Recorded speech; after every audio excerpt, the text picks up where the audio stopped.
पप्पू राजा। कई साल पहले एक गांव में राजा नाम का एक बच्चा रहता था। बचपन में ही उसके माँ बाप गुजर गए थे, तो उसके दूर के रिश्तेदार गोपाल ने उसे पाला पोसा। पढ़ाई में उसका मन नहीं था, वो घर का काम करता रहता था।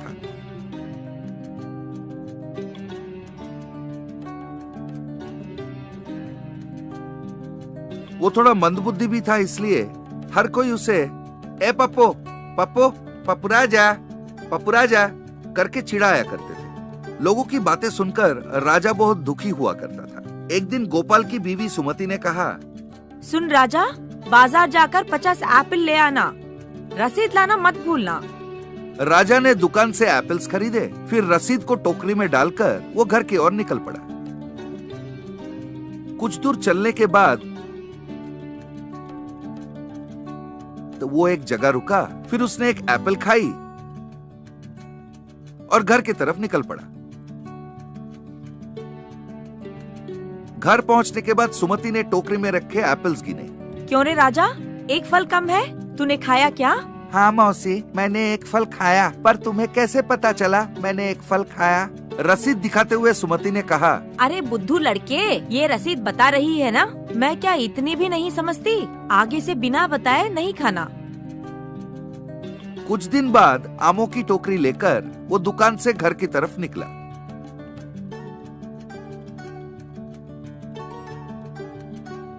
रास्ते में उसे बहुत भूख लगा। उसने आम की टोकरी नीचे उतारी और रसीद को हाथ में लेकर सोचा, मैं तो 2 आम खाना चाहता हूँ, पर इस रसीद ने देख लिया तो मैं मुश्किल में पड़ जाऊंगा, इससे छिप के खाना पड़ेगा। फिर उसने उस रसीद को एक पत्थर के नीचे छुपा दिया। उसने 2 आम खा लिए। उसके बाद पत्थर उठाकर रसीद को बाहर निकाला।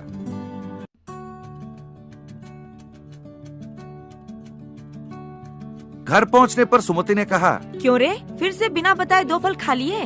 तू पूछ के क्यों नहीं खाता? राजा ने कहा, हाँ मौसी, बहुत भूख लगा था, खा लिया। वैसे मैंने रसीद को छिपा के खाया था, फिर से उसे पता कैसे चला मौसी? सुमति ने कहा, हाय राम, तू आगे से बाजार के काम मत कर, घर के काम देखा कर। इस बीच एक बिल्ली रोज आ रही है, आज से तू मुर्गियों की रखवाली किया कर, जा। उस दिन रात उसने दोनों मुर्गियों को एक रस्सी से अपने खटिया से बांधा और खर्राटे लेके सो गया। सुबह उठकर देखा तो रस्सियां वैसे की वैसी थी, पर मुर्गियां गायब थी। ये देखकर सुमति ने, हे भगवान, इसका मैं क्या करूं? अरे मुर्गियों को तू बांध के रखेगा तो बिल्ली क्या उन्हें छोड़ देगी? सुनो जी, मुझसे और बर्दाश्त नहीं होगा, इसे घर से बाहर कीजिए आप। गोपाल ने कहा, अरे हमारे सिवा उसका और है भी कौन, थोड़ा धीरज धरो सुमति। एक दिन गोपाल और उसका बेटा लड़की देखने निकल पड़े। बैलगाड़ी के पास उन्होंने राजा से कहा, सुन राजा, पूरी रात सफर करने के बाद हम उस गांव तक पहुंचेंगे। तू गाड़ी के पीछे पीछे चलते हुए आना। गाड़ी में बहुत सारे सामान रखे हैं, कोई भी चीज नीचे गिर जाए उसे उठाकर गाड़ी में डाल देना, भूलना नहीं, समझ गया? फिर वो गाड़ी में बैठ के जाने लगे और राजा गाड़ी के पीछे पीछे चलने लगा। जब गाड़ी में बैठे लोग सो रहे थे, एक बैल ने चलते चलते गोबर कर दिया। राजा तुरंत गोबर उठा लिया और गाड़ी में डाल दिया, और इसके बाद जितनी बार बैल ने गोबर किया, राजा गोबर उठाया और गाड़ी में डालने लगा। गाड़ी में बैठे लोग गोबर गोबर हो गए। सुबह गोपाल ने कहा, छिछी, इस जिंदगी में इसका दिमाग काम नहीं करेगा, फूटे कर्म हमारे, चलो किसी नदी में नहा धो के कपड़े बदलकर उनके घर चलते हैं। इसके बाद गोपाल का बेटे का शादी हो गया। एक दिन सुमति ने राजा से कहा, सुन राजा, कल शहर का काम निपटा कर वापसी के रास्ते में एक बार बहू के घर तक जाना, पता करना वो ठीक तो है, 3 ही बात करके वापस आ जाना, उससे आगे ज्यादा बड़बड़ मत करना, समझा मेरी बात? काम खत्म करके राजा बहू के मायके जा पहुंचा। एक रिश्तेदार ने पूछा, बेटा घर में सब ठीक तो है? राजा ने कहा, हाँ ठीक है। एक औरत ने पूछा, दामाजी का धंधा अच्छा चल रहा है ना? राजा ने कहा, हाँ ठीक चल रहा है।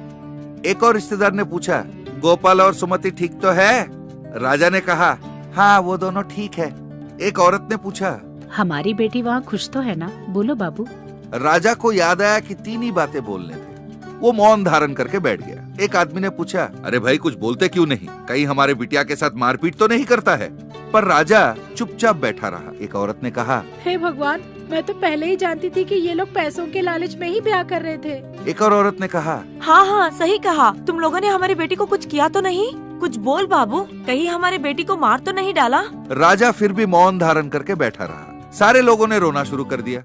हे भगवान, तुम्हारा क्या बिगाड़ा था हमारे घर से? सबने मिलकर उसको आज़ाद करा, तुम बर्बाद हो जाओ, तुम्हारा सत्यानाश हो। सारी औरतें जोर जोर से रोने लगी। इसके बाद गोपाल को किसी और से खबर लगा तो बेचारा उनके घर गया और सारी बातें उनको समझा के आया। गोपाल की बातें सुनकर वो थोड़ा खुश हुए। फिर गोपाल ने राजा से कहा, देख राजा, तुझे घर से निकाल देना अधर्म होगा, पर आगे से थोड़ा तो अपना दिमाग का इस्तेमाल किया कर। तो बच्चों, कुछ लोग बुद्धिमान होते हैं और कुछ बेचारे मंद बुद्धि, पर इस तरह के लोगों को देखकर खिल्ली उड़ाना गलत बात है, समझ गए?